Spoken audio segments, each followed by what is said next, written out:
Know your enemies. As mentioned above, limit your saturated and trans fat, a mostly artificial form of aging fat, to less than 20 grams a day. No food element has been more closely linked to arterial aging than these kind of fats, found mostly in meats, full-fat dairy products, baked goods, fried fast foods, and palm and coconut oils. They increase arterial inflammation, which promotes plaque buildup, and they also turn on the mechanism that increases LDL cholesterol in the bloodstream. Yet another way to slap more plaque onto your arteries. They're truly the four-letter words of heart disease.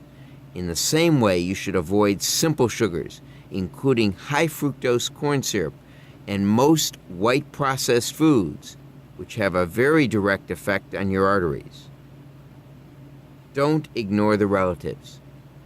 Go around a Thanksgiving table and every family can pick out one or two relatives they'd rather have dined at another table, preferably in someone else's house. But we shouldn't just hide from those relatives. We should learn from them and then hide from them. If a parent or other close family member developed heart disease or hardening of the arteries relatively early in life, your chances are significantly higher than the average person of developing it also. Anyone with a family history of heart disease should be extra vigilant about heart-risky behaviors and should also begin routine tests at an earlier age than the general population. Go on the pills.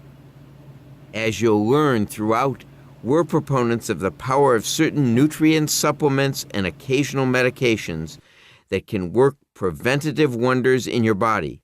For your heart, these are our top picks. Aspirin. Who would have ever thought that one little white pill could have such a powerful effect on the heart? But the evidence that aspirin helps prevent cardiovascular disease just keeps growing. One well-controlled study, for instance, showed that taking aspirin regularly reduces the incidence of heart attacks by 44%. One primary downside is aspirin's effects on your stomach lining. It is acidic, so it can irritate or disrupt that protective lining. And because it inhibits clotting, it can cause more bleeding in those who have stomach ulcers. You can reduce those side effects by drinking a half a glass of warm water before and after taking a pill. But it is so beneficial against heart disease that men over 35 and women over 40 should consider taking half a regular aspirin or 162 milligrams a day for life. It takes at least 3 years to establish the full benefit. An aspirin a day makes the real age of the average 55-year-old 2.3 years younger. A multivitamin. Your multivitamin is the fountain of micronutrients, some of which are particularly key to your heart's health. Magnesium 400 milligrams daily helps keep the heart rhythm stable, and with calcium 600 milligrams twice daily lowers blood pressure. To absorb calcium well, you need vitamin D, 400 international units daily for those under age 60, 600 IU or international units daily for those over 60. Which also may decrease inflammation in blood vessels. Vitamin C, 600 milligrams twice daily, and E, 400 international units of mixed tocopherols daily, work as an antioxidant combination. They are much more powerful together than they are separately. The correct multivitamin taken twice a day can ensure that your real age is more than 6 years younger. Folate.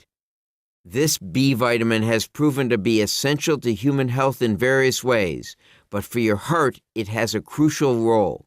A daily dose of 800 micrograms lowers homocysteine to healthy levels and makes the person whose homocysteine level is 26 milligrams per deciliter, the level you should shoot for is less than 9 milligrams per deciliter, about 6 years younger. The folate in food is only partially absorbed by your body, so it's easiest to ensure you are getting enough by taking a supplement. But you must also take B6 and B12, as folate sometimes unmasks a deficiency in those two. Schedule sleep. We don't know why, but if you get less sleep than you need, you increase your arterial aging and your risk of heart attack. Studies have shown that the optimal amount is 7 to 8 hours per night for men and 6 to 7 hours for women. Men are more needy. And those need to be solid hours. You have to be snoozing about 2.5 hours in a row before your sleep becomes truly restorative.